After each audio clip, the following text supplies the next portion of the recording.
Hello विद्यार्थियों, आज हम लोग इस वीडियो में देखने वाले हैं उन सभी क्वेश्चन को जो कि आपके क्वेश्चन बैंक में डाला हुआ है और ये क्वेश्चन बैंक जैक बोर्ड द्वारा ही जारी किया गया था। सो सभी क्वेश्चन यहाँ पर एक बार हम लोग फटाफट से देख लेते हैं। और क्वेश्चन बैंक में चूँकि आपका MCQ भी था, है ना, मल्टीपल चॉइस क्वेश्चंस, और साथ साथ में शॉर्ट क्वेश्चन भी डाला हुआ है। और इसके अंदर जो है वो लॉन्ग क्वेश्चन भी आपको मिल जाते हैं, है ना, लॉन्ग क्वेश्चन। सो सबका आंसर भी दिया हुआ है, लेकिन हम लोग एक बार देखने वाले हैं कंसेप्चुअली सारी चीज़ों को। तो चलिए शुरुआत करते हैं। यहाँ पर देखिए, ये इकोनॉमिक्स का पहला चैप्टर है और जैसा कि मैंने सिलेबस में जिक्र किया था, पहले चैप्टर का नाम दिया है परिचय, यानी कि इंट्रोडक्शन। तो हम लोग यहाँ पर कुछ MCQ पहले देखते हैं और फिर हम लोग शॉर्ट क्वेश्चन देखेंगे, ठीक है। सो देखिए पहला क्वेश्चन क्या कह रहा है ना। पहला क्वेश्चन क्या कह रहा है कि निम्न में से अर्थव्यवस्था की, है ना, निम्न में से अर्थव्यवस्था की केंद्रीय समस्या है। यहाँ पर 4 ऑप्शन दिए गए हैं। केंद्रीय समस्या हमें पहचान करना है। केंद्रीय समस्या का मतलब एक ऐसी समस्या जिससे जुड़ा हुआ, है ना, पूरे देश की समस्या होता है। यानी कि यहाँ पर कह सकते हैं संसाधनों का आवंटन एक केंद्रीय आर्थिक समस्या है, यानी कि रिसोर्स का एलोकेशन। प्रत्येक क्षेत्र में, यानी कि अर्थव्यवस्था के जितने भी क्षेत्र हैं वहाँ पर रिसोर्सेज का एलोकेशन अलग अलग ढंग से होता है। तो ये समस्या हमेशा बनी रहती है कि हम किस क्षेत्र में कितने संसाधन को लगाएं। दूसरा, साधनों का कुशलतम उपयोग, यानी कि हम रिसोर्सेज का ना प्रॉपर या फिर कह सकते हैं ऑप्टिमम यूज करना चाहते हैं। ये हमेशा से एक समस्या बनी रहती है हर एक देश के अंदर में कि हम किस प्रकार से संसाधनों का कुशलतम उपयोग करें ताकि हर एक क्षेत्रों में अपनी अपनी ज़रूरतें जो है पूरी हो जाएं, ठीक है। और तीसरी समस्या क्या होती है हर एक देश की, यहाँ पर आर्थिक विकास की समस्या कि किस ढंग से हम उन सारे संसाधनों को जुटा लें जिससे कि सभी नागरिकों की आवश्यकताएं जो है वो पूरी हो जाएं। तो यानी कि केंद्रीय समस्या इनमें से सभी हो जाएगा। अगले क्वेश्चन पर हम लोग जाते हैं। क्वेश्चन नंबर 2 क्या कह रहा है कि अर्थशास्त्र की धन संबंधी परिभाषा, ध्यान दीजिएगा, धन संबंधी परिभाषा यानी कि वेल्थ रिलेटेड डेफिनेशन आपको बता रहा है, ठीक है। वेल्थ रिलेटेड डेफिनेशन आपको मैंने बताया था। तो एडम स्मिथ जो है वो धन संबंधी परिभाषा देते हैं और इनको ध्यान रखिएगा अर्थशास्त्र का जनक भी कहते हैं, है ना, अर्थशास्त्र का जनक, ठीक है, यानी कि फादर ऑफ इकोनॉमिक्स, अर्थशास्त्र का जनक। लेकिन इन्हें आधुनिक अर्थशास्त्र का पितामह भी कहते हैं, इस बात को भी ध्यान रखिएगा। इनका एक फेमस किताब है जिसके बारे में भी पूछा जा सकता है। किताब का नाम है वेल्थ ऑफ नेशंस, ठीक है। एडम स्मिथ द्वारा लिखित पुस्तक है ये वेल्थ ऑफ नेशन, जो कि 1776 में पब्लिश हुआ था, है ना, 1776 में इनका किताब जो है पब्लिश हुआ था। बहुत ही फेमस बुक है।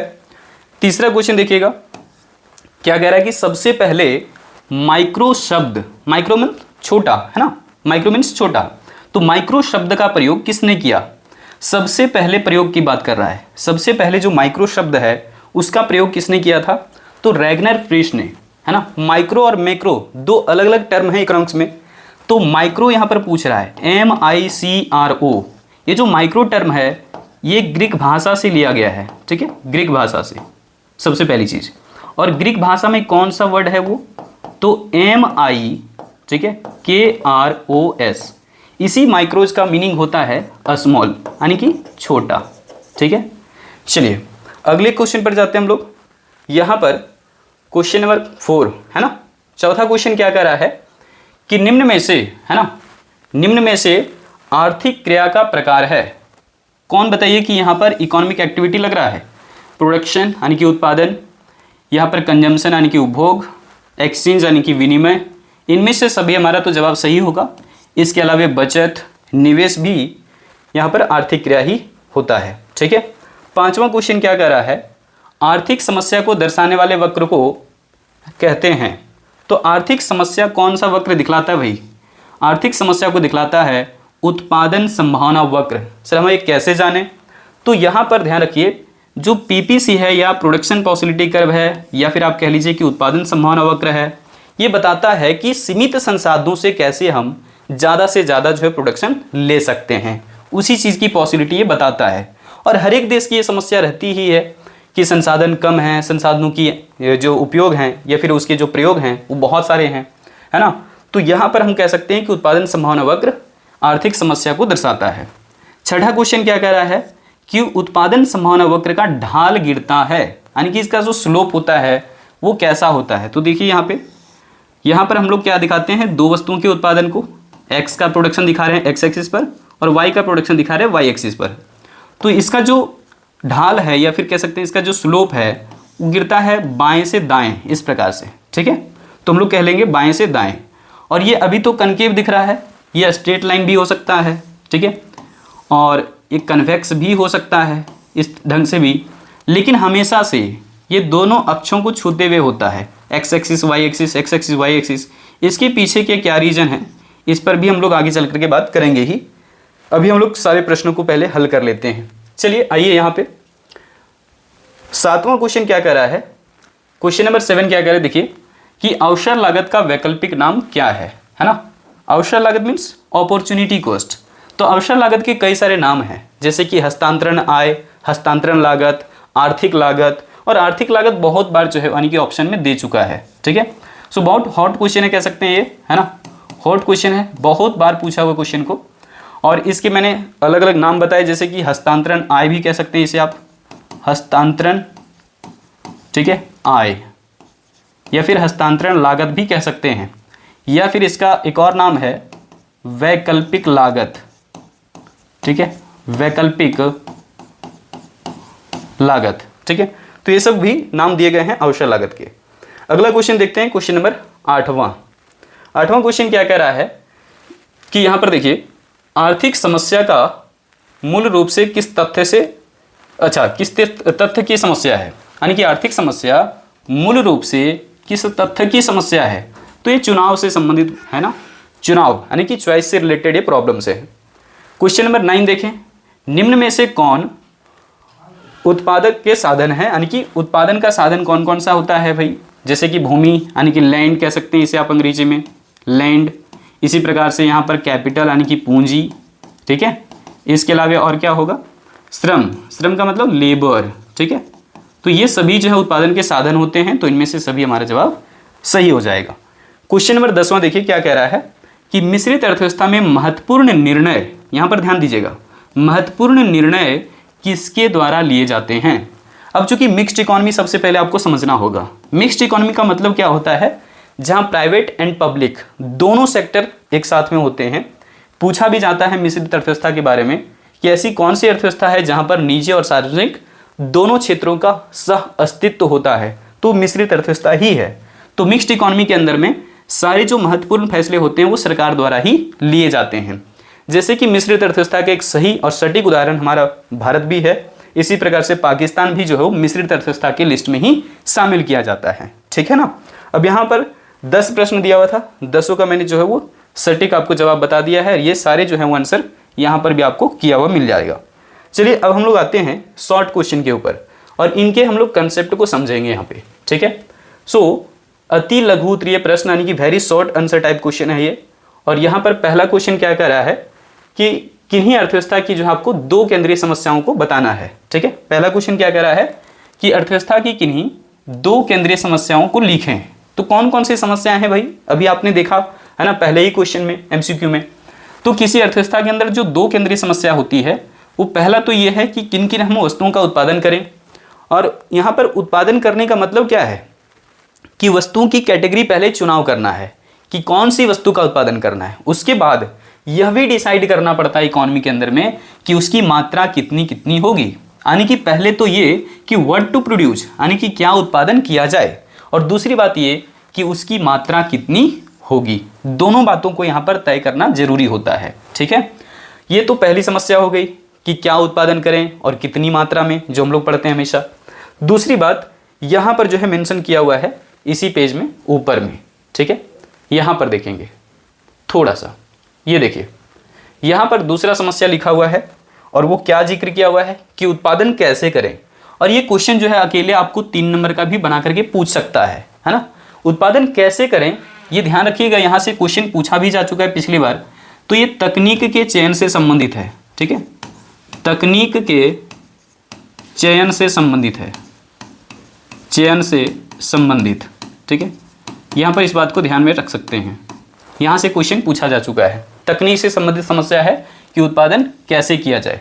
तकनीक अर्थव्यवस्था में 2 तरह की होती है, श्रमगत और पूंजीगत। श्रमगत पूंजीगत है क्या, तो जहाँ पर लेबर ज़्यादा लगे होते हैं, ठीक है, और कैपिटल कम है तो यहाँ पर हम लोग कहते हैं श्रम प्रधान तकनीक, चूँकि उत्पादन की प्रक्रिया में लेबर ज़्यादा है और कैपिटल कम है। कहीं कहीं ऐसा भी होता है कि उल्टा होगा इसका, जैसे कि मान करके चलिए कि कहीं श्रम की मात्रा कम है और पूंजी ज़्यादा लगी हुई है, तो ये पूंजी प्रधान हो गया, यानी कि पूंजीगत हो गया। तो एक तो श्रमगत तकनीक और दूसरा पूंजीगत तकनीक, दो तरह की तकनीक होती है। अब ये समस्या अर्थव्यवस्था में तभी पनपता है जब हमारे पास किसी वस्तु को लेकर के, है ना, किसी वस्तु का उत्पादन जब करना है और हमें दो तरह की तकनीक मालूम है। अब हम फंस जाते हैं कि भाई हम उत्पादन करें कैसे। जैसे किसान जो है वो हल बैल से भी खेती कर सकता है और ट्रैक्टर के माध्यम से भी।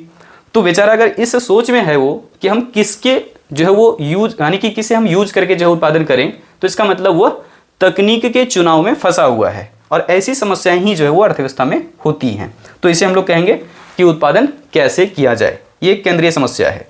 अगला देखिएगा यहाँ पर दूसरा क्वेश्चन क्या है शॉर्ट में ही, कि एक केंद्रीकृत योजनाबद्ध अर्थव्यवस्था के अंतर्गत, ये ध्यान रखिएगा, केंद्रीकृत योजनाबद्ध अर्थव्यवस्था का मतलब होता है एक हम लोग क्या, सोशलिस्ट इकोनॉमी, यानी कि समाजवादी अर्थव्यवस्था।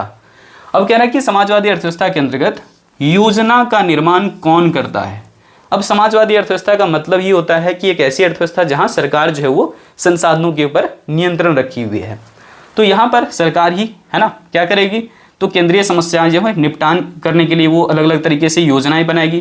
तो योजना का जो निर्माण होगा, है ना, कहाँ पर, योजनाबद्ध अर्थव्यवस्था के अंदर, वो कौन करेगी, सरकार करेगी या फिर केंद्रीय सत्ता द्वारा किया जाएगा। ठीक है, समझ आ गया होगा यहाँ पे। अब चलिए क्वेश्चन नंबर तीसरा देखते हैं। ये भी very short answer type question में डाला हुआ है कि अर्थव्यवस्था की दो व्यापक शाखाओं का नाम बताएं। अर्थशास्त्र की दो व्यापक शाखाएं लिखनी है। तो अर्थशास्त्र का दो शाखा कौन कौन सा है, माइक्रो इकोनॉमिक्स और मैक्रो इकोनॉमिक्स, यानी कि ये दो ब्रांचेज हैं इकोनॉमिक्स के, माइक्रो एंड मैक्रो। व्यष्टि में हम लोग क्या बात करते हैं, इंडिविजुअल लेवल की बात करते हैं, यानी कि व्यक्तिगत स्तर पर हम लोग बात करते हैं। यहाँ पर समष्टि अर्थशास्त्र में हम लोग एग्रीगेट फॉर्म में बात करते हैं, है ना, कुल रूप में। इसीलिए यहाँ पर समष्टि अर्थशास्त्र को हम लोग कुल का अर्थशास्त्र भी कहेंगे, है ना, कुल का अर्थशास्त्र, यानी कि यहाँ पर इकोनॉमिक्स ऑफ एग्रीगेट। और व्यष्टि अर्थशास्त्र को हम लोग प्राइस थ्योरी भी कहते हैं, ध्यान रखिएगा, पूछा जाता है ये प्राइस थ्योरी, है ना, यानी कि कीमत सिद्धांत या फिर मूल्य सिद्धांत। ठीक है।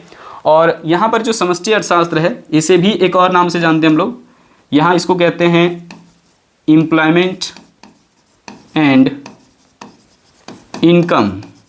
ठीक है, एम्प्लॉयमेंट एंड इनकम थ्योरी। ठीक है, चलिए आगे बढ़ते हैं हम लोग। क्वेश्चन नंबर चौथा देख लीजिएगा, कह रहा है कि किस अर्थशास्त्री के अनुसार अर्थशास्त्र मानव कल्याण का शास्त्र है। यह सब जो है डेफिनेशन किन्होंने दिया था, अल्फ्रेड मार्शल ने ही। इन्होंने कहा था कि अर्थशास्त्र मानव कल्याण का विज्ञान है। ये डेफिनेशन ध्यान रख सकते हैं, अर्थशास्त्र क्या बोला, मानव कल्याण का विज्ञान है। यहाँ पर हम मेंशन कर देते हैं, अर्थशास्त्र मानव कल्याण का विज्ञान है। ये डेफिनेशन दिया था किन्होंने, अल्फ्रेड मार्शल ने। और इन्होंने ही जो है वो एक किताब लिखा हुआ था जो बहुत ज़्यादा फेमस है। उस किताब के बारे में भी आपसे पूछा जाता है। तो किताब का नाम है प्रिंसिपल्स ऑफ इकोनॉमिक्स। ठीक है, प्रिंसिपल्स ऑफ इकोनॉमिक्स। और ये बुक कब आया था, 1890 में आया था, 1890 में पब्लिश हुआ था ये किताब। चलिए आगे आते हैं हम लोग। अगला क्वेश्चन क्या कह रहा है, देखिए यहाँ पे क्वेश्चन नंबर जो है वो कौन सा हो जाएगा, 5वां। क्या कह रहा है कि व्यष्टि, है ना, व्यष्टि चर के दो उदाहरण दीजिए। व्यष्टि चर का मतलब माइक्रो वेरिएबल्स हमें जानना है। तो व्यक्तिगत फर्म यहाँ पर लिखा हुआ है और एक उपभोक्ता का व्यवहार भी जिक्र किया हुआ है। अब एक परिवार भी बोल सकते हैं, एक फर्म भी बोल सकते हैं, एक जो है यहाँ पर उत्पादक भी बोल सकते हैं, एक उपभोक्ता का भी जिक्र कर सकते हैं, वो तो किया ही है। तो इनमें से यहाँ पर दोनों सही जवाब दिया है। अगला प्रश्न देखिए, समष्टि अर्थशास्त्र के दो उदाहरण दें। तो समष्टि चर, है ना, मैक्रो वेरिएबल कौन कौन सा होगा। समष्टि अर्थशास्त्र के अंदर वो सारी चीज़ें ले लीजिए जो आप मैक्रो इकोनॉमिक्स में यानी कि पढ़ रहे हैं, सारा चीज़ जो भी आप जानते हैं, जैसे कि नेशनल इनकम यहाँ जिक्र किया ही है। कीमत स्तर, ध्यान रखिएगा, कीमत अलग बात है और कीमत स्तर अलग बात है। यानी कि यहाँ पर प्राइस लेवल का जिक्र किया है। प्राइस लेवल ये होता है कहाँ पर, मैक्रो में। और केवल इंडिविजुअल कमोडिटी का प्राइस वो होगा माइक्रो में, ठीक है। रोजगार की बात मैक्रो में, ठीक है। इसी ढंग से यहां पर देखिए क्वेश्चन नंबर 7वां, ठीक है। 7वां क्वेश्चन क्या कह रहा है कि किस अर्थव्यवस्था में निजी क्षेत्र एवं सार्वजनिक क्षेत्र का अस्तित्व होता है। तो दोनों कहां पर होंगे, मैंने अभी कुछ देर पहले जिक्र किया है कि मिश्रित अर्थव्यवस्था में ही दोनों क्षेत्र होते हैं। देख लीजिए, प्राइवेट सेक्टर पब्लिक सेक्टर दोनों मिले होते हैं कहां पर, मिश्रित अर्थव्यवस्था में निजी और सार्वजनिक दोनों क्षेत्रों का सह अस्तित्व होता है, दोनों साथ साथ में होते हैं। जहां पर निजी क्षेत्र अपने व्यक्तिगत लाभ के लिए क्या करता है, संसाधनों को इस्तेमाल करता है, और सार्वजनिक क्षेत्र जहां पर सरकार जो है योजनाबद्ध तरीके से सारे रिसोर्सेज का मैनेजमेंट करती है, ठीक है। ये दोनों चीजें अलग अलग है। क्वेश्चन नंबर 8वां देख लीजिए, एडम स्मिथ द्वारा रचित, है ना, किनके द्वारा, एडम स्मिथ द्वारा रचित पुस्तक का नाम लिखें। अभी कुछ देर पहले जिक्र किए थे वेल्थ ऑफ नेशंस, ठीक है। तो ये वही है, an inquiry into the nature and causes of the wealth of nations. अब ये किताब कब पब्लिश हुआ था, मैंने पहले जिक्र किया हुआ है 1776 में, ठीक है। आगे क्या कह रहा है क्वेश्चन नंबर 9वां कि उस वक्र का नाम बताएं जो दो वस्तुओं, कितनी वस्तुओं, दो वस्तुओं या सेवाओं के अधिकतम संभव उत्पादन संयोग को दर्शाता है। तो उसी को हम लोग कहते हैं पीपीसी, यानी कि प्रोडक्शन पॉसिबिलिटी कर्व, उत्पादन संभावना वक्र, उसी का नाम है, ठीक है, जिसका जिक्र अभी कुछ देर पहले हमने किया था। क्वेश्चन नंबर 10 देखिए क्या कह रहा है कि आर्थिक क्रिया को स्पष्ट करें। आर्थिक क्रिया कौन सी होती है, ऐसी क्रियाएं जो कि अपनी आवश्यकता की संतुष्टि के लिए किया जाता है, या फिर आय प्राप्ति के लिए किया जाता है, या फिर रोजगार प्राप्ति के लिए किया जाता है। तो लिखा भी है कि आर्थिक क्रियाओं का संबंध उन सभी क्रियाओं से है जो मानवीय आवश्यकताओं की संतुष्टि के लिए सीमित साधनों, जिनका कि वैकल्पिक प्रयोग भी होता है ना, या फिर हो सकता है प्रयोग, तो उनसे संबंधित ये होगा। यानी कि आर्थिक क्रिया का संबंध किससे है, तो उस क्रिया से है जहां पर हम क्या बात करते हैं कि एक तो हमारी आवश्यकताएं बहुत ज़्यादा होती है, और दूसरी चीज़ उन जरूरतों को पूरा करने के लिए साधन सीमित होते हैं। तो सीमित संसाधनों से संबंधित जितनी भी तरह की हम लोग आर्थिक क्रियाएं कर लें, चाहे तो हम लोग बचत की बात करें, निवेश की बात करें, उपभोग की बात करें, उत्पादन करने की बात करें, सब इसमें जो है शामिल किया जाएगा आर्थिक क्रिया के रूप में ही, ठीक है। और अनार्थिक क्रिया कौन सी होगी, वो सभी क्रियाएं जहां से जो है हमें ना रोजगार से मतलब है, ना आमदनी से मतलब है ना, बल्कि अपनी रुचि के लिए किया जाता है। जैसे कुछ लोग जो है वो क्या करते हैं, ताश पत्ती खेलते हैं अपनी आवश्यकता को पूरा करने के लिए, केवल बस उनको सेटिस्फेक्शन मिल जाता है किसी तरह से, तो हम वहाँ पर अनार्थिक कहेंगे। लेकिन ताश पत्ती जो है वो एक जुए के रूप में भी देखा जाएगा, जैसे कि लोग सट्टा लगाते हैं या फिर पैसे उस पर लगाते हैं, तो वो वहाँ पर फिर आर्थिक हो जाता है, ठीक है। या फिर ब्लड डोनेशन आप इसमें ले सकते हैं, रक्तदान करना, ये सब क्या है, अनार्थिक क्रिया है, ठीक है। किसी बुजुर्ग की मदद करना, ये सब क्या है, अनार्थिक क्रियाएं हैं, ठीक है। अब यहाँ पर देखिए एक क्वेश्चन क्या मेंशन किया है अब कि लघु उत्तरीय प्रश्न, अभी जितने भी था सारा very short answer type question था, अब हम लोग शॉर्ट आंसर क्वेश्चन देख रहे हैं। अब इसमें पहला क्वेश्चन क्या जिक्र किया है, उत्पादन संभावना वक्र यानी कि पीपीसी से आप क्या समझते हैं। मेंशन डायरेक्ट कर दिया बहुत अच्छे तरीके से यहाँ पर कि एक अर्थव्यवस्था में जितने भी तरह के संसाधन उपलब्ध होते हैं, उन सभी संसाधनों का भरपूर इस्तेमाल करते हुए उत्पादन की दी गई तकनीक द्वारा, यानी कि टेक्नोलॉजी जो है प्रोडक्शन का वो दिया हुआ है कि किस तकनीक से आपको उत्पादन करना है, कितनी वस्तुओं का उत्पादन करना है, तो वस्तुओं और सेवाओं के विभिन्न संयोगों का उत्पादन किया जा सकता है किसकी हेल्प से, दी गई तकनीक और दिए हुए संसाधनों की मदद से। इन्हीं संयोगों को दर्शाने वाली रेखाएं, है ना, इन्हीं संयोग को दर्शाने वाली रेखा, है ना, को उत्पादन संभावना वक्र कहते हैं। यानी कि उत्पादन संभावना वक्र एक ऐसा वक्र है जो एक अर्थव्यवस्था के अंदर में अलग अलग तरीके से विभिन्न संयोगों को दर्शाता है, जिसे हम लोग दिए हुए संसाधन और दिए हुए तकनीक की मदद से उत्पादन कर सकते हैं। अब क्या कह रहा है कि अर्थव्यवस्था में एक वस्तु के उत्पादन की मात्रा को बढ़ाने के लिए दूसरी वस्तु के उत्पादन की मात्रा का त्याग करना पड़ता है या फिर उसे कम करना पड़ता है। क्यों कम करना पड़ता है, शुरुआत में मैंने जिक्र किया, क्योंकि हमारे पास रिसोर्सेज जो है वो लिमिटेड हैं, सीमित हैं, लिमिटेड रिसोर्सेज हैं, ठीक है। और इन लिमिटेड रिसोर्सेज का क्या है, तो अनलिमिटेड यूजेज है, ठीक है, अनलिमिटेड यूजेज है, ठीक है, या फिर कह सकते हैं अल्टरनेटिव यूजेज है, वैकल्पिक प्रयोग है।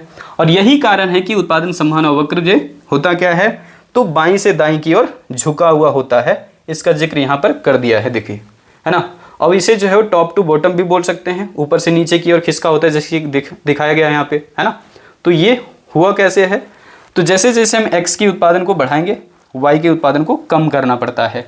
ये टेबल में पूरी अच्छे तरीके से दर्शा दिया गया है, जैसे कि यहाँ पर उत्पादन संभावना को पहले लिया है, फिर यहाँ पर x वस्तु के उत्पादन, y वस्तु का उत्पादन, और फिर है MRTS।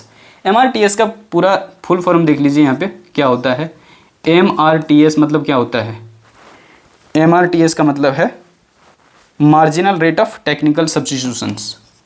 MRTS marginal, marginal means सीमांत, ठीक है, marginal rate of technical substitution, technical substitution, है ना। प्रतिस्थापन की सीमांत दर आप बोल सकते हैं या फिर तकनीक की सीमांत दर। अब यहाँ पर देखिएगा, पहले कॉम्बिनेशन में क्या लिया है, एकदम प्रोडक्शन नहीं कर रहा है, एक्स का प्रोडक्शन हो ही नहीं रहा है, तो सारा का सारा रिसोर्स कहाँ पर लगा है, वाई गुड्स के प्रोडक्शन में, और वाई का मैक्सिमम प्रोडक्शन इसी वजह से यहाँ पर 15 यूनिट्स दिखाया गया है। अब यहाँ पर चूंकि इसका प्रोडक्शन कर ही नहीं रहे हैं तो इसको सेक्रीफाइस करने की आवश्यकता है ही नहीं, तो इसलिए यहाँ पर कुछ भी नहीं लिखेंगे हम लोग। लेकिन जैसे ही हम नेक्स्ट कॉम्बिनेशन पर जाते हैं तो बनता कैसे है कि एक का प्रोडक्शन हमने बढ़ा दिया, गुड एक्स का प्रोडक्शन बढ़ाया, कितना हमने बढ़ाया, 1 यूनिट बढ़ाया, और इसके लिए हमें क्या करना पड़ा है, वाई गुड्स का हमें 1 यूनिट सेक्रीफाइस करना पड़ा है। सेक्रीफाइस को हम यहाँ पर नेगेटिव से दिखा रहे हैं और जो गेन कर रहे हैं उसे हम पॉजिटिव से दिखा रहे हैं। अब यहाँ पर इसी वजह से लिखा गया है कि एक एक्स्ट्रा यूनिट पाने के लिए देखिए एक ही इकाई को सेक्रीफाइस किया है, जो सेक्रीफाइसिंग अमाउंट है वो पहले लिखा जाता है, ठीक है, और जो हम गेन करते हैं वो बाद में लिखा हुआ है। यहाँ पर देख लीजिए, जो हम सेक्रीफाइस कर रहे हैं यहाँ पर देखिए, पहले हम गेन कर रहे हैं 1 यूनिट और यहाँ सेक्रीफाइस कर रहे हैं कितना, हम सेक्रीफाइस कर रहे हैं 1 यूनिट, तो जो सेक्रीफाइसिंग अमाउंट है 1 वो पहले लिखा गया है यहाँ पे, और जो गेन कर रहे हैं वो बाद में लिखा जाता है, ठीक है। चलिए यहाँ पर देखते हैं आगे क्या है मामला। जैसे हम यहाँ पर फिर से आगे हम कॉम्बिनेशन पर बढ़ते हैं, कॉम्बिनेशन सी, ठीक है। तो यहाँ पर क्या कह रहा है कि फिर से हमने गुड एक्स का प्रोडक्शन 1 यूनिट बढ़ाया है और इसी के चलते हमें वाई गुड्स का प्रोडक्शन यहाँ पर 2 यूनिट कम करना पड़ रहा है। तो उसी अमाउंट से हम लोग धीरे धीरे इसको बढ़ाते जाएंगे, और जैसे जैसे MRTS बढ़ेगा, ठीक है, MRTS जैसे जैसे बढ़ेगा वैसे वैसे इसका जो है वो शेप कैसा लेते जाता है, तो बिल्कुल कनकेव, यानी कि कह सकते हैं इसे आप अवतल, ठीक है, कनकेव। इसको आप जो है वो यहाँ पर सीधा कर लीजिएगा, ये उल्टा लिखा हुआ है, गलत है ये। यहाँ पर MRTS का होता है पहले सेक्रीफाइसिंग अमाउंट, जैसे कि डेल्टा वाई डिवाइडेड बाय क्या हो जाएगा, डेल्टा एक्स। ये माइनस आप ब्रैकेट में रखिए समझने के लिए कि वाई का सेक्रीफाइस हो रहा है, तो जिसका सेक्रीफाइस करेंगे वो पहले लिखा जाता है, ये गलत लिखा हुआ है। यहाँ पर लिखा जाएगा क्या, 1:1 पहले, ठीक है। फिर यहाँ सेक्रीफाइस कितना हुआ, 2, तो लिखेंगे 2 यहाँ पर और 1 लिखेंगे। यहाँ नेक्स्ट में देखिएगा गेन कितना कर रहे हैं, 1, तो फिर से लिखेंगे यहाँ पे 1, और इधर लिखेंगे हम कितना, 3, ठीक है। यहाँ पर लिखेंगे 1, यहाँ पर 4, यहाँ पर 1, यहाँ पे 5। पहले सेक्रीफाइसिंग अमाउंट होता है, फिर बाद में हम लोग गेन लिखते हैं, उल्टा लिखा हुआ है। चलिए यहाँ पर आते हैं, उत्पादन संभावना वक्र का तो ढाल समझ में आ गया, लेकिन इसका ढाल दिखाता कौन है। उत्पादन संभावना वक्र का ढाल यानी कि MRTS का ढाल बताता कौन है, तो ये बताता है, यहाँ पर हम लोग इसको इस ढंग से लिख सकते हैं, ठीक है। लेकिन ध्यान रखिएगा, पूछता सीधे सीधे कि उत्पादन संभावना वक्र का ढाल दर्शाता है, तो MRTS लिखा हुआ है, इसके जगह पर कई बार MOC लिखा हुआ रह सकता है, यानी कि मार्जिनल अपॉर्चुनिटी कॉस्ट, उसका भी फॉर्मूला यही होगा। आप यहाँ पर समझने के लिए ऊपर में माइनस लगा सकते हैं, यानी कि ऊपर जो लिखा हुआ रहता है वो सेक्रीफाइस का रहता है, नीचे में गेन का लिखा रहता है जो हम प्राप्त एक्स्ट्रा यूनिट करते हैं। आते हैं अगले क्वेश्चन पर। अगला क्वेश्चन क्या कह रहा है, अगला क्वेश्चन देखिएगा क्या कह रहा है कि एक अर्थव्यवस्था की 3 है ना प्रमुख केंद्रीय समस्याएं क्या हैं। 3 प्रमुख केंद्रीय समस्याएं क्या हैं भाई। एक मैंने शुरुआत में जिक्र किया है ना कि किन किन वस्तुओं और सेवाओं का उत्पादन किया जाए और उनकी मात्रा कितनी हो, है ना, ये तो हम लोग पहले भी जिक्र कर चुके हैं। दूसरी चीज़ कि वस्तुओं का उत्पादन कैसे हो, ये हमने समझाया कि तकनीक से संबंधित जो है चुनाव की समस्या है। यहाँ पर वस्तुओं की किस्म से संबंधित था ये, और उसकी मात्रा से संबंधित था। यहाँ पर तकनीक के चयन से संबंधित है, लिखा भी है, देखो यहाँ पर उत्पादन की तकनीक के चुनाव से संबंधित है ये समस्या, ठीक है। और यहाँ पर यानी कि तय करना पड़ता है हमें कि कौन कौन सी जो है हम तकनीक का इस्तेमाल करके वस्तुओं का उत्पादन या सेवाओं का उत्पादन कर सकते हैं।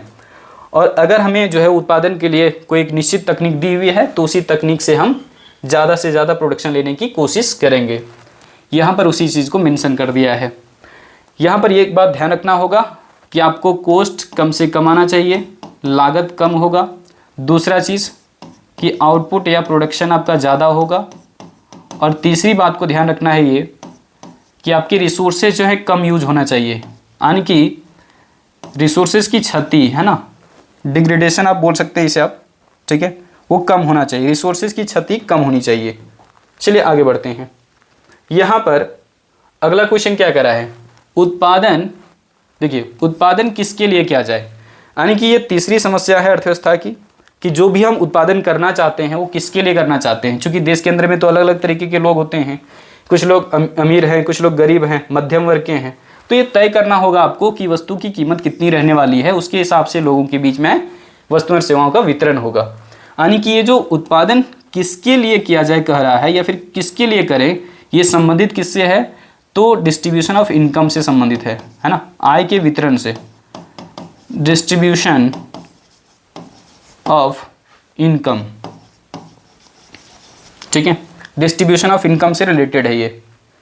यहां पर आते हैं क्वेश्चन, फिर से हम ऊपर जाएंगे थोड़ा सा, यहां पर देख लीजिए। अगला क्वेश्चन जो है वो क्या पूछ रहा है, सीमांत उत्पादन संभावना क्या है। सीमांत उत्पादन संभावना का मतलब है कि किसी एक वस्तु के उत्पादन के लिए जब हम एक्स्ट्रा अमाउंट आने के ले रहे हैं किसी एक वस्तु का, तो दूसरी वस्तु की कितनी इकाइयों का त्याग करना पड़ता है। लिखा हुआ यहाँ पर मेंशन किया अच्छे से कि सीमांत उत्पादन संभावना दो वस्तुओं के उन संयोगों को दर्शाती है जिनका उत्पादन अर्थव्यवस्था के संसाधनों का पूर्ण रूप से उपयोग करने पर किया जाता है। यानी कि जब हम रिसोर्सेज को फुली यूटिलाइज कर लेंगे तो हम दो वस्तुओं का कितना कितना उत्पादन कर सकते हैं, इसकी संभावना बता रहा है। और यह एक वस्तु की अतिरिक्त इकाई प्राप्त करने की अवसर लागत है। यानी कि जैसे ही मान लीजिए कि x का प्रोडक्शन हम बढ़ाएंगे तो हमें निश्चित रूप से y का कुछ ना कुछ जो है प्रोडक्शन कम करना पड़ेगा। और ऐसा इसलिए होता है चूंकि रिसोर्सेज लिमिटेड हैं और रिसोर्सेज का अनलिमिटेड यूजेज भी है, ठीक है। अब यहाँ पर क्वेश्चन नंबर 4 पर आते हैं। क्वेश्चन नंबर 4 क्या कह रहा है कि व्यष्टि अर्थशास्त्र और समष्टि अर्थशास्त्र में अंतर स्पष्ट कीजिए। व्यष्टि और समष्टि ये आपका बेसिक क्वेश्चन है। यहाँ पर आपको समझना होगा कि अर्थशास्त्र के दो भाग होते हैं। एक तो वह जिसमें कि हम लोग व्यक्तिगत स्तर पर जो है अध्ययन करते हैं आर्थिक क्रियाओं का या फिर आर्थिक समस्याओं का, है ना, और दूसरी तरफ हम लोग समष्टिगत आर्थिक क्रियाओं का अध्ययन करते हैं, समष्टिगत इकाइयों का अध्ययन करते हैं, ठीक है। जैसे कि यहाँ पर मान लीजिए व्यक्तिगत के साइड में एक उपभोक्ता का जिक्र हो, एक उत्पादक, एक फर्म, एक उद्योग, एक परिवार, इस तरह का जिक्र होगा। राष्ट्रीय आय में हम लोग क्या देखेंगे, समष्टि में क्या देखेंगे, राष्ट्रीय आय, कीमत स्तर, कीमत नहीं कीमत स्तर, और इसी प्रकार से एग्रीगेट डिमांड यानी कि सामूहिक मांग और एग्रीगेट सप्लाई यानी कि सामूहिक पूर्ति। इस तरह के कंसेप्ट हमें समष्टि अर्थशास्त्र में मिलता है। यानी कि जो देश स्तर की बात है वो समष्टिगत में मिलेगा समष्टि अर्थशास्त्र में, और व्यक्तिगत इंडिविजुअली अगर हम लोग बात करेंगे तो व्यष्टि अर्थशास्त्र में मिलेगा। व्यष्टि अर्थशास्त्र में व्यक्तिगत और व्यक्ति के व्यवहार का अध्ययन होता है। यानी कि कोई एक व्यक्ति किस प्रकार से अपना इकोनॉमिक बिहेवियर बनाया है उसका स्टडी हम लोग करते हैं कहाँ पर, व्यष्टि अर्थशास्त्र में। और जो हम लोग करते हैं क्या, देश स्तर की बात, वो कहाँ होगी, समष्टि अर्थशास्त्र में। तो क्या कह रहा है कि समष्टि अर्थशास्त्र में समाज और समाज के व्यवहार का अध्ययन होता है कि पूरी सोसाइटी के लोग किस प्रकार से बिहेव कर रहे हैं, है ना, रिसोर्सेज को लेकर के। तो यहाँ पर हम लोग उसका स्टडी करते हैं। तीसरा क्या है कि इसका उद्देश्य साधनों के कुशल बंटवारे से संबंधित सिद्धांतों, समस्याओं एवं नीतियों का अध्ययन करना होता है। किस स्तर पर, व्यक्तिगत स्तर पर, कि संसाधन किस ढंग से कुशल रूप में वितरण होंगे, कैसे हम उन संसाधनों का जो है बेहतरीन यूज कर सकते हैं। तो इससे संबंधित समस्याएं या फिर नीतियां जो है वो यहाँ पर तैयार की जाएगी। और जो देश स्तर की बात होगा, जैसे कि यहाँ पर मेंशन किया है कि इसका उद्देश्य साधनों के पूर्ण रोजगार, कि रोजगार हम लोग क्या, साधनों का, यानी कि जितने भी साधन हैं सभी को पूरी तरह से रोजगार पर लगाना है, काम पर लगाना है, तथा उनके विकास से संबंधित है। अब ऐसा नहीं कि हम लोग सिर्फ जो है रिसोर्सेज का यानी कि मैनेजमेंट ही कर रहे हैं एम्प्लॉयमेंट को लेकर के, बल्कि उनके आगे फ्यूचर में डेवलपमेंट के लिए भी हमें सोचना पड़ेगा। यानी कि कह सकते हैं जो डेवलपमेंट ओरिएंटेड डेफिनेशन था वहाँ पर आपका दिमाग जाना चाहिए, ठीक है। डेवलपमेंट ओरिएंटेड जो कि दिया था P.A. सैमुअल्सन ने, ठीक है, ये आपको ध्यान होगा। P.A. सैमुअल्सन, इन्होंने ही जो वो 1948 में जो वो डेवलपमेंट कंसेप्ट दिया था इकोनॉमिक्स के अंदर में, ठीक है। आगे आइए, इसे हम लोग किस नाम से जानते हैं, मैंने पहले जिक्र किया था, ठीक है, कि व्यष्टि अर्थशास्त्र को हम लोग कीमत सिद्धांत के नाम से भी जानते हैं, जबकि समष्टि अर्थशास्त्र को हम लोग आय और रोजगार सिद्धांत के नाम से जानते हैं, यानी कि इसको हम लोग कहते हैं प्राइस थ्योरी। इधर हम लोग जिक्र करेंगे इसका प्राइस थ्योरी का, चूँकि जितने भी तरह की वस्तुओं का कीमत हो या फिर साधनों का कीमत हो, सब हम लोग इसी में जिक्र करते हैं। और इधर क्या जिक्र करते हैं, इनकम का या फिर एम्प्लॉयमेंट का। सो बोलेंगे इसको theory of employment and income, ठीक है, एंड इनकम, ठीक है। चलिए अब आते हैं हम लोग यहाँ पर, ये संभवतः आखिरी सवाल होगा, हाँ एक और है इसके बाद। यहाँ पर आइए, क्वेश्चन नंबर 5वें क्वेश्चन में क्या कह रहा है कि केंद्रीकृत योजना, है ना, केंद्रीकृत योजनाबद्ध अर्थव्यवस्था तथा बाजार अर्थव्यवस्था। बाजार अर्थव्यवस्था का मतलब है कैपिटलिस्ट इकोनॉमी, यानी कि पूंजीवादी अर्थव्यवस्था, कैपिटलिस्ट इकोनॉमी, ठीक है, उसी को कहते हैं बाजार अर्थव्यवस्था, है ना। बिना पैसे का चलेगा नहीं, यहाँ पर जो भी संसाधन वितरण होगा वो पैसे के आधार पर होगा, परचेजिंग पावर के आधार पर होगा, क्रय क्षमता या क्रय शक्ति के आधार पर होगा, ठीक है। सो यहाँ देखिए, एक साइड में मेंशन किया है बाजार अर्थव्यवस्था यानी कि पूंजीवादी अर्थव्यवस्था जिसे कहते हैं, और दूसरे साइड में लिखा है केंद्रीकृत योजनाबद्ध अर्थव्यवस्था यानी कि समाजवादी अर्थव्यवस्था। तो पूंजीवादी अर्थव्यवस्था में क्या होता है कि यहाँ पर मांग और पूर्ति की शक्तियों ही द्वारा जो है वो सारी क्रियाएं हो रही होती है, यानी कि जैसा डिमांड होगा वैसा सप्लाई करके यहाँ पर ज़्यादा से ज़्यादा प्रॉफिट गेन करने के बारे में सोचा जाता है या फिर विचार किया जाता है। इधर क्या होगा कि इस अर्थव्यवस्था में जो है वो मांग और पूर्ति की शक्तियों की स्वतंत्र अंतःक्रिया का अभाव होता है, यानी कि यहाँ पर डिमांड और सप्लाई को नहीं देखा जाता, यहाँ पर लोगों की आवश्यकताओं को देखा जाता है, यानी कि इधर नीड्स और रिक्वायरमेंट को देखा जाएगा और इधर परचेजिंग पावर या क्रय शक्ति या क्रय क्षमता को देखा जाता है, ठीक है। क्रय क्षमता का मतलब क्या, खरीदने के लिए संसाधन हैं आपके पास या नहीं, या पैसे हैं या नहीं। यहाँ पर दूसरा पॉइंट देखिए बाजार अर्थव्यवस्था के साइड में कि इसमें उत्पादन कारकों पर निजी स्वामित्व होता है, यानी कि उत्पादन के जितने भी साधन होंगे, है ना, भूमि हो, पूंजी हो, श्रम हो, सब कुछ उसके मालिक कौन होंगे, तो प्राइवेट ऑनरशिप होता है, निजी स्वामित्व। और इधर क्या कह रहा है कि इसमें उत्पादन के जितने भी साधन होंगे, यहाँ पर कारक लिखा है कोई दिक्कत नहीं, उत्पादन के साधन ही बोलते हैं इसको हम लोग, ठीक है, कारक मतलब साधन। तो उत्पादन के साधन पर जो है वो सरकारी स्वामित्व होता है, यानी कि गवर्नमेंट यहाँ पर ओनरशिप रहती है उनकी, यानी कि पब्लिक ओनरशिप कह सकते हैं, और इधर प्राइवेट ओनरशिप, इधर सरकार मैनेजमेंट करती है और इधर निजी क्षेत्र के लोग। इनमें क्या होता है, बाजार अर्थव्यवस्था की कह रहे हैं कि उत्पादन लाभ, है ना, उत्पादन लाभ के उद्देश्य से किया जाता है, यानी कि जो भी प्रोडक्शन होगा, चाहे तो गुड्स का हो, सर्विस का हो, सारा प्रोडक्शन किसके बेस पर होगा, केवल और केवल व्यक्तिगत लाभ के आधार पर या फिर लाभ के आधार पर।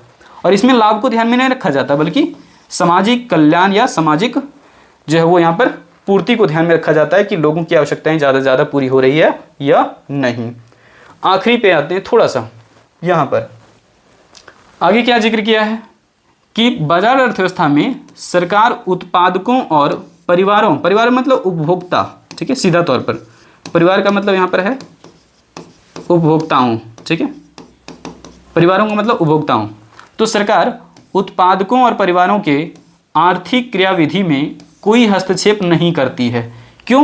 प्राइवेट सेक्टर, ये पूछा भी जाता है कि किस अर्थव्यवस्था में सरकार का न्यूनतम हस्तक्षेप होता है, यानी कि गवर्नमेंट कहाँ पर मिनिमम इंटरफेयर करती है, तो वो निजी क्षेत्र है, यानी कि जिसे आप कहते हैं सीधे तौर पर क्या, बाजार अर्थव्यवस्था या पूंजीवादी अर्थव्यवस्था। तो कैपिटलिस्ट इकोनॉमी में ही गवर्नमेंट का मिनिमम इंटरफेयर होता है, सरकार ज़्यादा हस्तक्षेप नहीं करने जाती है। इसमें क्या है समाजवादी के साइड में कि सरकार उत्पादकों और परिवारों के आर्थिक क्रियाविधि में हस्तक्षेप करती है, यानी कि आपको कंट्रोल करेगी प्रोडक्शन को भी लेकर के और कंजम्पशन को भी लेकर के, है ना। तो ये सब सारा जिक्र यहाँ पर हमने कर लिया है। आखिरी क्वेश्चन पर आते हैं। आखिरी क्वेश्चन कौन सा है भाई, यहाँ पर आइए। अच्छा, इसमें और भी पॉइंट्स दिए हुए हैं यहाँ पे, है ना, और भी पॉइंट्स दिए हुए हैं, लेकिन ये क्वेश्चन आपका मैक्सिमम 3 नंबर का बन सकता है, उससे ज़्यादा का नहीं, ध्यान रखिएगा। तो अधिक पॉइंट आपको नहीं लिखने हैं, जितना क्वेश्चन में कहा जाए उसके हिसाब से काम करना होता है, ठीक है। ज़्यादा पॉइंट है तो कोई दिक्कत नहीं है, पढ़ने के लिए सही है। तो बाजार अर्थव्यवस्था में देख लीजिए उपभोक्ता का प्रभुत्व होता है। प्रभुत्व होने का मतलब क्या कि यही उनका जो है वो राजा है एक तरह के, समझ लीजिए, है ना। कहाँ का? कैपिटलिस्ट इकोनॉमी का, क्योंकि जब तक कंज्यूमर इसमें नहीं रहेगा तब तक प्रोड्यूसर का क्या काम भाई, है ना। वैसा ही यहाँ पे है।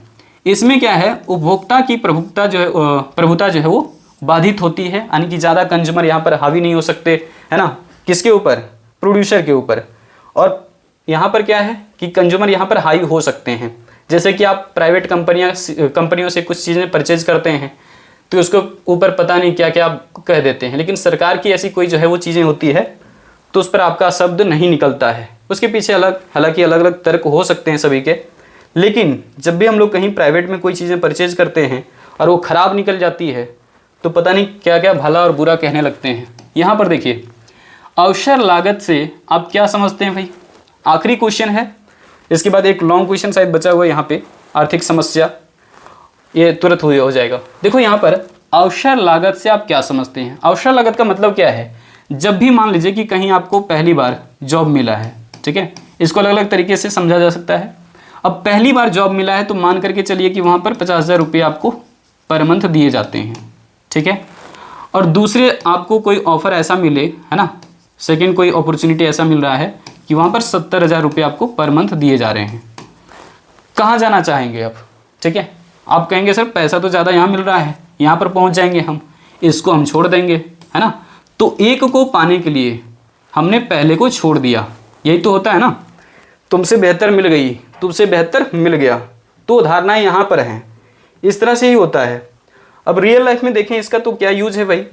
तो हम लोग जब कभी भी दो वस्तुओं का जिक्र करते हैं, खास करके प्रोडक्शन में, कि एक्स का हम प्रोडक्शन बढ़ाना चाहते हैं तो इसके लिए पक्का है कि वाई का प्रोडक्शन आपको कम करना ही होगा, क्योंकि बार बार मैंने जिक्र किया संसाधन सीमित हैं।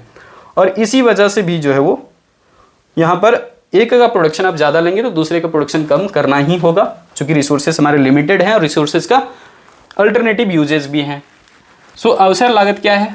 अपॉर्चुनिटी कॉस्ट कहते हैं इसको। क्या करें कि किसी साधन के अवसर लागत का अर्थ उसके दूसरे सर्वश्रेष्ठ विकल्प का प्रयोग से है, यानी कि कौन सा आपके लिए सबसे ज़्यादा बेहतर है उसे आप लेना चाहेंगे, और जो उससे कम बेहतर है उसे आप छोड़ना चाहेंगे। बेहतर तो वो भी है लेकिन उसे आप छोड़ना चाहेंगे। तो जिसे आप कम यहाँ पर उत्पादन कर रहे हैं यानी कि वो कम अच्छा है, और जिसका प्रोडक्शन आप बढ़ाने की कोशिश कर रहे हैं वो यानी कि ज़्यादा अच्छा लग रहा है अभी, ठीक है, समय के हिसाब से। इसका अर्थ यह है कि जितने भी साधन हैं वो सीमित हैं हमारे पास, चाहे तो हमारा मानवीय संसाधन हो, भौतिक संसाधन कोई हो, या फिर यहाँ पर पूंजीगत संसाधन हो। यहाँ पर क्या करें कि अब इनके वैकल्पिक प्रयोग भी होते हैं। ऐसा नहीं कि खाली जो है साधन सीमित ही है, सो संसाधनों का वैकल्पिक प्रयोग भी होता है। बहुत अलग अलग क्षेत्रों में हम लोग संसाधन का यूज तो करते ही हैं। जब साधन का प्रयोग किसी एक वस्तु के उत्पादन में बढ़ाया जाता है, बहुत इंपॉर्टेंट लाइन है ये, जब साधन का प्रयोग किसी एक वस्तु के उत्पादन में बढ़ाया जाता है तो दूसरी वस्तु का उत्पादन कम करना ही पड़ता है आपको, वो करना ही पड़ेगा, क्योंकि रिसोर्सेस लिमिटेड हैं और इसके अल्टरनेटिव यूजेस भी हैं। इस प्रकार किसी एक वस्तु की अवसर लागत दूसरी वस्तु की वह मात्रा है। क्या कह रहा है? किसी एक वस्तु की अवसर लागत दूसरी वस्तु की वह मात्रा, यानी कि दूसरी वस्तु का त्याग हो रहा है यहाँ पर, जिसका त्याग करना पड़ता है। यानी कि एक का मान लीजिए कि यहाँ पर हम प्रोडक्शन लिए हैं 1 यूनिट और वाई का प्रोडक्शन हम लिए हैं 15 यूनिट। जैसे ही हम इसका प्रोडक्शन 1 यूनिट बढ़ाएंगे तो इसका कुछ ना कुछ प्रोडक्शन को कम करना पड़ेगा। मान करके चलिए कि आप 10 यूनिट कर दिए, तो यहाँ पर क्या नज़र आ रहा है कि इसका केवल एक एक्स्ट्रा अमाउंट लेने के लिए वाई का 5 यूनिट जो है सेक्रीफाइस करना पड़ा। तो यही 5 हमारा क्या है?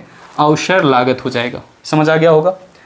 यहाँ पर देखिए, अवसर लागत को आर्थिक लागत भी कहते हैं, जो कि आपको ऑब्जेक्टिव में पूछा हुआ था, ठीक है। अब ये आखिरी सवाल पर आते हैं। आखिरी क्वेश्चन कौन सा है? आर्थिक समस्या क्या है? लीजिए, हमारे पास भी है और संभवतः आपके पास भी होगा, और दुनिया के तमाम लोगों के पास ये समस्याएं बनी हुई है ना। और सबसे हॉट क्वेश्चन है, आखिरी में डाल भी दिया है ना। अब यहाँ पर चाहे तो वो कोई अमीर वर्ग का हो, गरीब वर्ग में आता हो, हर एक व्यक्ति के सामने ये समस्या विद्यमान रहती हैं। आर्थिक समस्या जिसका नाम है, आप लोग भी कहते हैं सर इकोनॉमिक प्रॉब्लम चल रहा है अभी, है ना। अभी ट्यूशन का फ़ी भर पाने में असमर्थ हैं, सेवा में सविनय निवेदन है कि फ़ी माफ़ कर दिया जाए, है ना। ये सब सारी बातें यहाँ पर चलती है आपकी, है ना, स्वाभाविक सी है। तो ये यहाँ पर हमेशा आपके पास रहेगा ही ये रहेगा। क्यों? मनुष्य का एक जो है ना नेचर है कि थोड़े से मन नहीं भरता और बांटने को जी नहीं करता, है ना, वो वाली बात है यहाँ पर। यानी कि पैसा आप चाहे जो जितना भी कमा लें वो आपकी ज़रूरतों के हिसाब से हमेशा कम ही पड़ जाएगा, क्योंकि आपकी लालसाएं, आपकी इच्छाएं ज़्यादा हैं, ठीक है, वास्तविक जीवन में। तो यही कह रहा है कि आर्थिक समस्याएं क्या है, यह क्यों उत्पन्न होती है। तो पहली चीज़ जानेंगे कि क्या है। तो हमारे पास देखिए आवश्यकताएं खूब होती है, मानव की ज़रूरतें इतनी ज़्यादा हैं कि एक ज़रूरत अगर पूरी हो जाए तो दूसरी समस्या जो है बन करके उभर जाती है, सामने आ जाती है ना। तो क्या कह रहा है कि मानवीय आवश्यकताएं असीमित होती हैं, एक आवश्यकता को पूरा करते ही दूसरी आवश्यकताएं उत्पन्न हो जाती है ना। मान लीजिए कि आज साइकिल से चल रहे हैं, कल बाइक लिए तो उसके बाद 4 व्हीलर पर आ गए, 4 व्हीलर के बाद भी पता नहीं हवाई जहाज़ भी खरीदने का मन कर सकता है। तो ये सब सारी चीज़ें जो है वो हमारे रियल लाइफ में होता ही है, मानव का नेचर ही ऐसा है।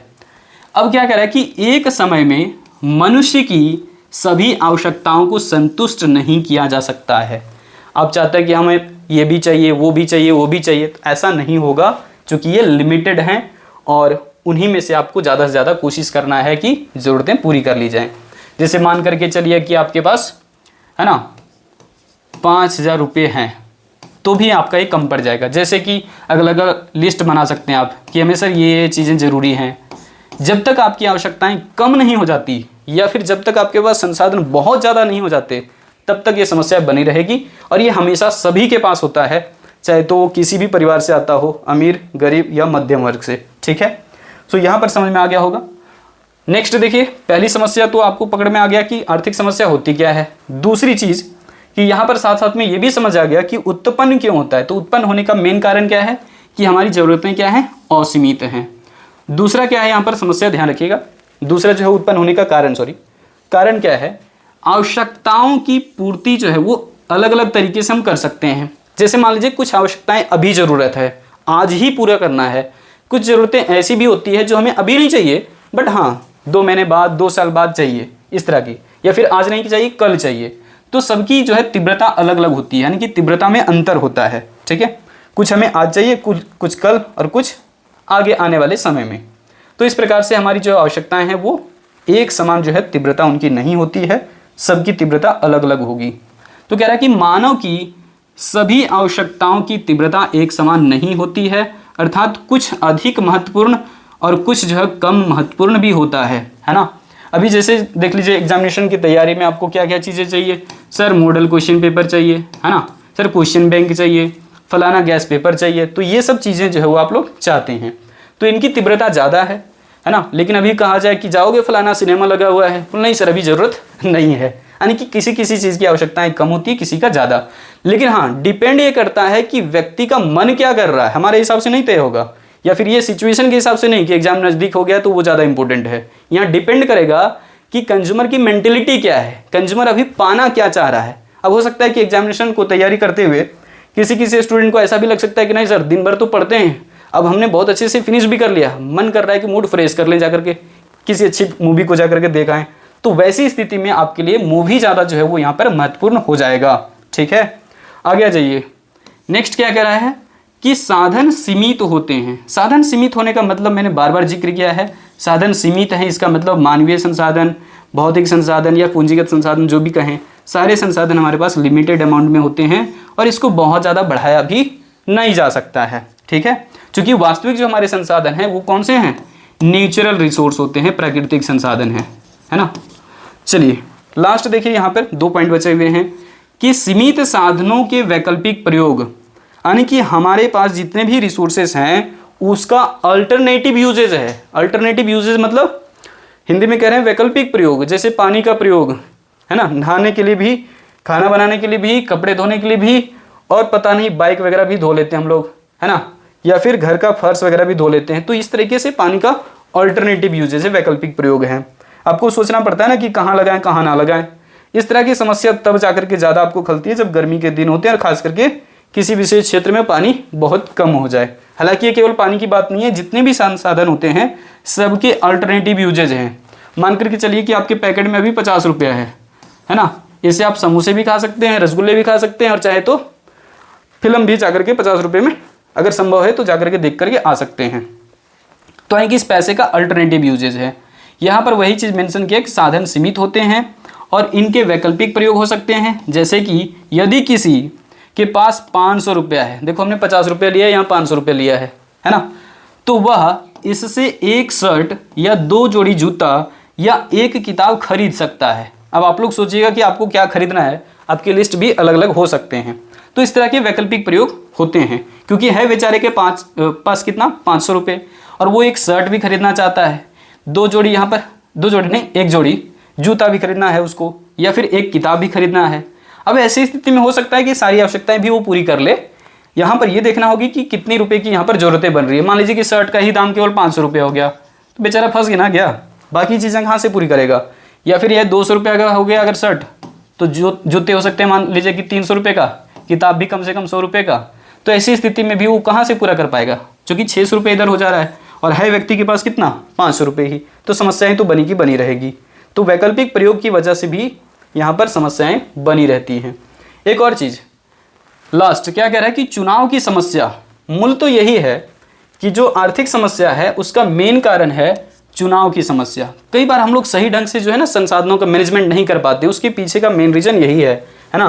क्या है भाई कि हम लोग सोच नहीं पाते अच्छे से, और उसका मूल कारण अगर हम देखें तो यही होता है कि हम लोग बाकी सब्जेक्ट्स जितने भी हो, चाहे तो फिजिक्स हो, केमिस्ट्री हो, मैथमेटिक्स, हिस्ट्री, ज्योग्राफी, जितना भी हो, सभी जो सब्जेक्ट हैं उसको ठीक ढंग से पढ़ना होता है, क्योंकि सारे सब्जेक्ट जो है अलग अलग टेक्निक देता है, एक तकनीक देता है, और उसी तकनीक की मदद से हम लोग जो है वो यहाँ पर किसी भी चीज़ का चुनाव अच्छे से कर पाते हैं। जैसे कुछ लोग कहते हैं नहीं सर सोशियोलॉजी हमें जो है क्या देता है, सोशियोलॉजी ये देता है कि आपकी जीवन संगनी कैसे हो सकती है या आपके परिवार कैसे हो सकते हैं, है ना, मतलब आइडियल सोसाइटी एक बनाना, आपको आदर्श समाज तो कैसे बनाएंगे, तो वो सब चीज़ें आप वहाँ पर पढ़ते हैं। तो चुनाव ही तो है, लेकिन यहाँ पर जो चुनाव है वो पैसे का लेकर के है, साधनों का या संसाधनों का लेकर के है। तो कह रहा है कि सीमित साधनों से, है ना, सीमित साधनों से सभी आवश्यकताओं को पूरा नहीं किया जा सकता है, अतः साधन को किस आवश्यकता की पूर्ति में कितनी मात्रा में प्रयोग किया जाए ये हमें सोचना पड़ता है। और यह समस्या उत्पन्न होते ही हमारे पास क्या समस्या उत्पन्न हो रहा है, चुनाव की समस्या। और जहाँ भी अर्थशास्त्र में जिक्र किया कि चुनाव की समस्या आ गई, इसका मतलब आर्थिक समस्या आ गई। अब बताइएगा कमेंट सेक्शन में आप लोग कि आप लोग के पास आर्थिक समस्या है या नहीं है। अगर नहीं है तो कॉन्टैक्ट नंबर डाल देते हैं, है ना, गूगल पे, फोन पे, व्हाट्सएप कर सकते हैं और वहाँ से पैसे आ जाएंगे हमारे हाथ में। लेकिन अगर समस्याएं हैं तो और चाहते हैं कि समस्या को खत्म कर लिया जाए, तो एक ही आपको काम करना पड़ता है, वो है पढ़ाई, है ना। अच्छी पढ़ाई के लिए अच्छी कमाई के लिए आपको अच्छी पढ़ाई करनी होगी। और हाँ, संभव हो तो अपने दोस्तों को ये वीडियो जरूर शेयर करिए, जो कि मैंने अभी जिक्र किया है। अच्छी कमाई के लिए अच्छी पढ़ाई करनी बहुत ज़रूरी होती है। बहुत सारी शुभकामनाएं। मिलते हैं हम लोग अगली वीडियो में अगले चैप्टर के साथ। और कंटेंट कैसा लगा, हो सकता है कुछ दिक्कत हो रहा होगा, तो हम लोग आगे फिर कवर करेंगे ही इसको, जब हम लोग chapter wise content VVI question में आगे बढ़ेंगे। ठीक है, आज रखते हैं इस वीडियो में इतना ही। जय हिंद।